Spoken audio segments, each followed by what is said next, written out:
Hola amigos, ¿cómo están?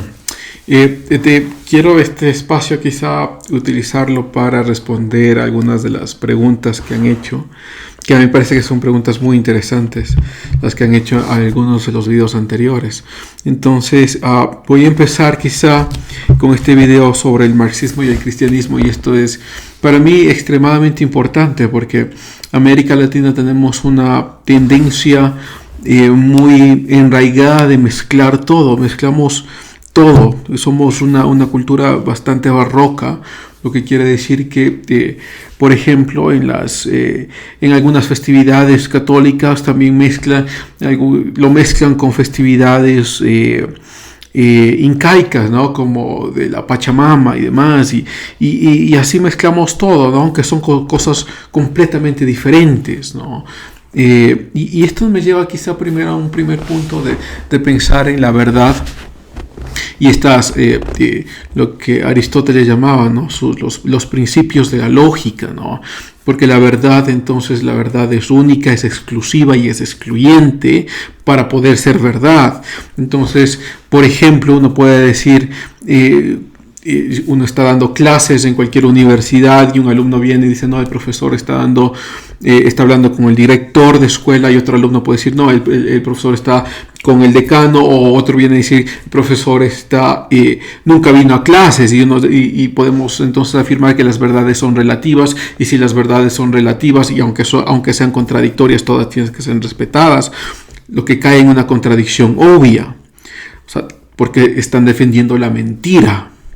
Entonces la mentira es construible a través de las verdades relativas. Por ello la verdad es exclusiva y es absoluta y es excluyente. Por ende, si uno habla entonces de teorías o de concepciones o cosmovisiones teológicas o inmateriales al fin y al cabo, entonces los mismos principios de la lógica recaen en esta suerte de inmaterialidad, ¿no? Es decir, la verdad es exclusiva. No todas las religiones nos llevan al mismo Dios. Eso es mentira, porque la verdad es exclusiva. Entonces, si uno, por ejemplo, compara el cristianismo con el judaísmo o el islam, son cosas que pueden estar relacionadas, pero no son la misma cosa, ¿no? Por ejemplo, en el Islam, Jesús nunca murió, sino que fue uno de sus discípulos que se hizo pasar por Jesús para que Jesús pueda seguir viviendo y tener descendencia, ¿no? Entonces, si Jesús nunca murió, la idea de redención del cristianismo desaparece, y en el cristianismo la única forma de redención, la única forma de salvación es a través de Cristo, mientras que para los judíos Cristo nunca vino, es decir, el Mesías nunca vino, y hay quizá una charla mucho más profunda de pensar que desde el punto de vista judío que es el Mesías, pero son cosas diferentes, ¿no? Para la Pachamama no existe entonces, por ejemplo, el pecado original, por ende no existe tampoco la idea de redención. Entonces la idea de Jesucristo sería banal, porque la salvación no existe, sino que simplemente es una transición entre estadios, ¿no? Entre todas las pachas, ¿no? El Ucupacha, el Caipacha, ¿no? O sea, de todos los pachas uno hace una suerte de transición, entonces la idea de salvación desaparece. Entonces son cosas completamente diferentes que no podemos mezclarlas. Aunque, como digo, en esta suerte barroca de América Latina mezclamos todo, ¿no? Y por ahí leí entonces que decía que, poco gracioso, que el guevarismo aceptaba entonces la idea de la religión. Y me río un poco porque son cosas completamente distintas, ¿no? Si el guevarismo es la idea de las ideas del Che Guevara, por ponerlo en términos un poco sencillos, claro, las ideas del Che Guevara se reducían a la agresión, se reducían a armarse, a transformar la ciudad a través de las armas. Pero cuando Jesús vino, nunca cogió un arma, ni ninguno de sus apóstoles, ni ninguno de sus discípulos cogió un arma ni disparó a nadie, nunca. Lo que sí hizo, por ejemplo, Mohammed y sus discípulos, cuando fueron en conquista de la Medina y cuando fueron además en conquista de los pueblos, y todo el imperio islámico se conforma a través de la conquista armada, porque su Mesías lo hizo, o su profeta, ¿no? Entonces, comparar el guevarismo o decir que el guevarismo abre la puerta también para tener ciertas concepciones religiones, es la misma, cae casi en esa misma... en ese mismo espacio de mezclar todo, mezclamos todos sin realmente pensar qué es lo que estamos mezclando. Los detalles son importantes, ¿no? Son muy importantes. Entonces la verdad es exclusiva y es excluyente para poder ser verdad. Entonces, algunas de estas preguntas que justo nos hace Brian es para mí muy, muy interesante, porque nos pregunta sobre todo qué interesante, de la teoría de la dependencia, ¿no? O sea, a ver, la teoría de la dependencia surge entonces como una respuesta a la Gran Depresión de 1929, octubre de 1929. El crack estadounidense afecta a América Latina, sobre todo a través del comercio internacional. Exportaciones e importaciones empiezan a quebrantar las economías de las naciones, tomando en cuenta además que la mayoría de naciones latinoamericanas estaban basadas en el patrón oro. Pero bueno, la idea era entonces cómo construimos un desarrollo a partir del cual no tengamos que depender del exterior, no tengamos que depender de las economías internacionales. Y entonces se crea esta teoría de la dependencia, que quiere decir que dependemos, nosotros que estamos en la periferia, dependemos del centro, ¿no? Y este centro entonces son los países desarrollados y nuestro crecimiento depende del centro. Entonces la idea era salirnos de la dependencia y poder crecer a través de un crecimiento interno, y esto viene muy, muy de la mano de la relación de pensadores como Singer o Predige, y claro, mucho antes quizá toda la influencia keynesiana, ¿no? Pero claro, eso confluye casi simultáneamente con darle una sensación de una economía viable o visible al comunismo, o darle una sensación de que sí se puede crecer hacia adentro, y que este crecimiento hacia adentro sea como la mano económica de los partidos de izquierda. Pero aquí a mí me parece que aquí hay un quebrantamiento que es importante, ¿no?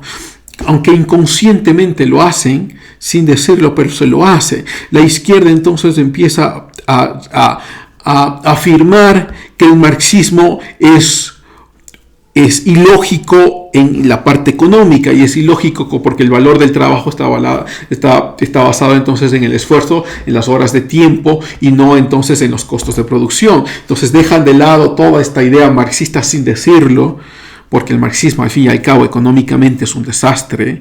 Entonces dejan de lado y cogen las ideas keynesianas, pero Keynes está dentro de esta gran masa de la economía liberal, ¿no? Es decir, no topamos las concepciones de las fuerzas de demanda y oferta, porque son concepciones lógicas, cómo funciona la demanda y cómo funciona la oferta, y cómo funcionan entonces en la oferta los costos de producción. Entonces vamos a dejarlo eso intacto, porque esa es la concepción última y primaria del liberalismo, ¿no? Es decir, que el mercado funciona.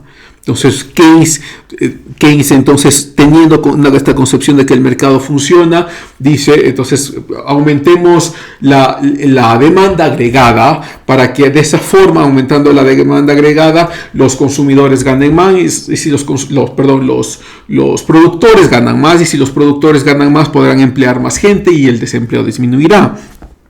Que es una concepción lógica que tiene sus problemas, ¿no? Que tiene problemas sobre todo porque es el Estado y que tiene que gastar más, y cuando gasta más recae o produce otras consecuencias, como el aumento de la deuda externa, como lo que pasó en América Latina, como el quebrantamiento de la balanza de pagos, porque las nuevas industrias necesitaban importar más insumos, y esta mayor cantidad de insumos tenía barreras arancelarias. Entonces a la final las importaciones subieron más que las exportaciones, y nos lleva a todo el problema de los 70, ¿no? Problemas que eran problemas del mismo modelo keynesiano.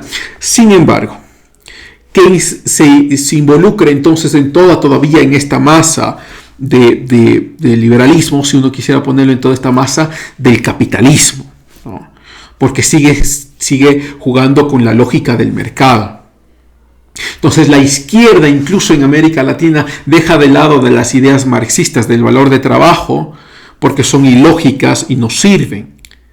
¿No? Y los únicos o los pocos países que intentaron aplicarla tuvieron problemas desastrosos, como la China comunista de Mao Zedong, que además de producir muertes por ejecuciones, habían millones de muertes de hambre, ¿no? Entonces tenemos alrededor de 40 millones de muertes durante la Revolución China, o los 60 millones de muertes durante todo el tiempo de la Unión Soviética, ¿no? Y todas estas millones de muertes por hambre, porque en el caso de la Unión Soviética, por ejemplo, en el caso ucraniano, en la década de los 30, principios de los 30, morían de hambre porque la Unión Soviética se estaba dedicando entonces a la construcción de la industria y había dejado de lado la agricultura y la gente se muere de hambre. Y claro, todos los otros ejemplos, ¿no? El ejemplo cubano, el ejemplo de Corea del Norte. Entonces nos lleva a mostrar que América Latina, la izquierda de América Latina también, sin decirlo, piensa que la teoría económica de Marx es una teoría ilógica y que no responde a la realidad o a la practicidad de la economía, ¿no? Pero ahí hay algo también que me parece que es interesante, ¿no? Que surge, como dije, en América Latina, nos invade el sentimiento barroco, ¿no? Entonces surge simultáneamente un intento de dar una respuesta teológica a la versión de izquierda, la versión marxista o la influencia marxista, ¿no? Entonces dejamos de lado, por ejemplo, la parte de las ideas de Marx cómo funciona la economía, y vamos a coger las ideas de Keynes y vamos a decir que es de una nueva izquierda, pero ya inconscientemente hemos dicho que Marx, o indirectamente, que Marx es insuficiente, ¿no? Pero por otro lado intentamos entonces mezclarlo con la teología, ¿no? Y sale toda esta tendencia de la teología de la liberación, que es una teología de izquierda que sale de América Latina, intentando decir que Jesús vino por los pobres, la iglesia está por los pobres, que el reino de los cielos está lleno de pobres y demás, ¿no? Entonces la idea de que la salvación está reservada para los pobres, ¿no? Pero todo eso es, por lo menos teológicamente, lleva problemas conceptuales muy profundos, ¿no? Porque, ¿qué significa la salvación? Y ahí me parece a mí que Pablo ayuda muchísimo a clarificar esta pregunta a través del libro de Gálatas, sobre todo, Efesios, ¿no? El libro de Romanos, donde muestra que la salvación no es por obras, sino por gracias, porque nadie puede ser salvado por obras, porque nadie es justo por las obras, ¿no? Eso está también en Habacuc 2:4, lo que quiere decir es que nadie puede ser salvado por obras, porque todos hemos caído y todos hemos quebrantado la ley, todos hemos pecado algún rato, entonces no hay ninguno justo para poder ser salvo. Y como no hay ninguno justo para poder ser salvo, entonces necesitamos a Jesús, el único justo, para que a través de él podamos ser salvos, ¿no? Entonces la salvación no tiene nada que ver con la riqueza, no tiene nada que ver con la pobreza, no tiene nada que ver con el aspecto material, sino con el aspecto enteramente espiritual, ¿no? De hecho, si uno revisa, por ejemplo, todos los jerarcas de la fe, o los ejemplos de la fe que se registran en Hebreos 11, resulta que la mayoría de ellos fueron personas extremadamente adineradas, ¿no? O sea, podemos poner el ejemplo de Abraham, podemos poner el ejemplo de David, ejemplo de Salomón.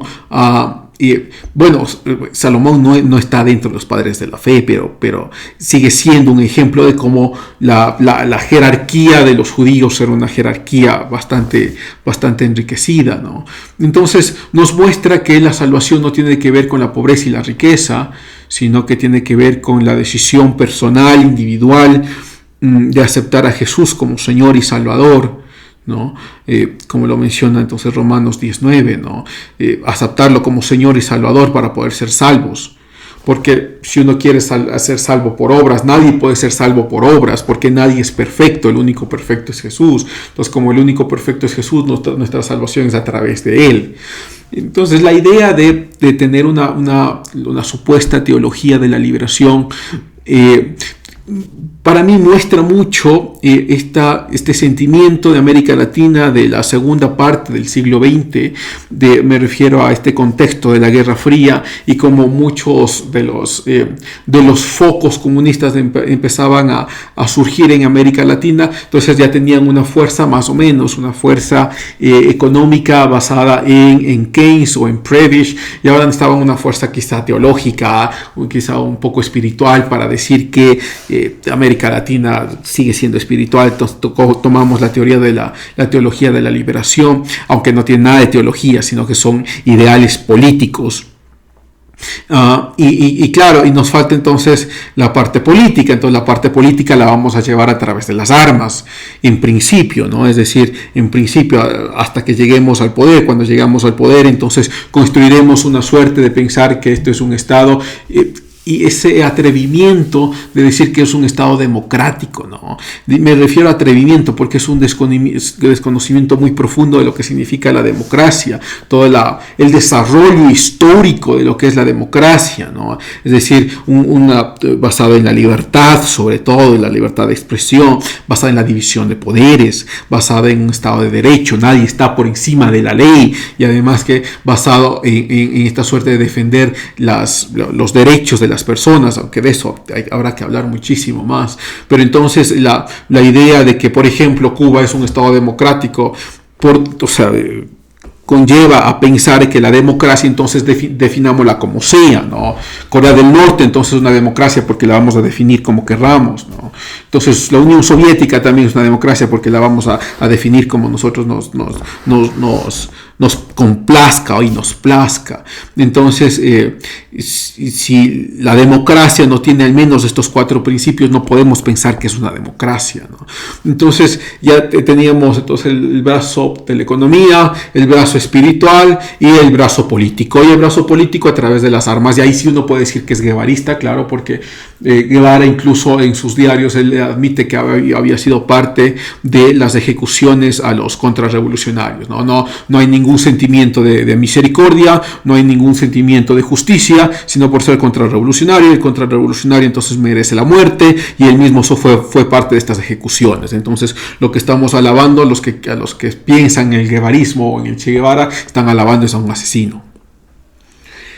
Entonces, para retomar quizá, la idea de la teoría de la dependencia abre desde los 30, ¿no? Abre esta suerte de pensar en que dependemos del centro, entonces vamos a querer ser nosotros personas diferentes, naciones diferentes y crecimiento diferente, ¿no? Y eso lo vamos a hacer a través de un crecimiento por dentro. Y me parece a mí que hay un intento también muy interesante de América Latina de reformar estas ideas de revolución, ¿no? Otra cosa que antes de decir eso, que me parece que es importantísimo, la idea de Mesías en América Latina no se pierde espiritualmente, sino que se la transforma de forma política. Entonces la revolución lo que necesita es un Mesías, siempre el revolucionario, siempre esa persona dispuesta a morir y a matar, esa persona dispuesta a tomarse el poder, y entonces se convierte en un Mesías encarnado, político, que quiere tomarse el poder, que quiere transformar la nación, y al mismo tiempo entonces en su discurso escoge su enemigo, ¿no? Y el enemigo entonces no es el diablo, no son las huestes de maldad. Por eso para mí todo esto es un discurso, no tiene nada que ver con teología. Entonces ahora el enemigo son los burgueses, ahora los enemigos son la prensa, el enemigo es el imperio, cualquier persona que esté en contra de la revolución es el enemigo. Entonces ya tenemos el Mesías, tenemos el enemigo, y nos falta, claro, el pueblo, que es a quien el Mesías viene a salvar. Entonces el Mesías viene en esta suerte de romanticismo, en esta suerte de una alegoría sentimental de la región para salvar a los pobres de los burgueses, ¿no? Entonces ahí sí tenemos una adaptación del lenguaje marxista a un discurso mesiánico. Entonces, en eso sí América Latina ha tenido muchos ejemplos, ¿no? Personas que supuestamente vienen a salvar a la nación y lo van a hacer a través de la matanza, a través de la muerte, a través de coger las armas.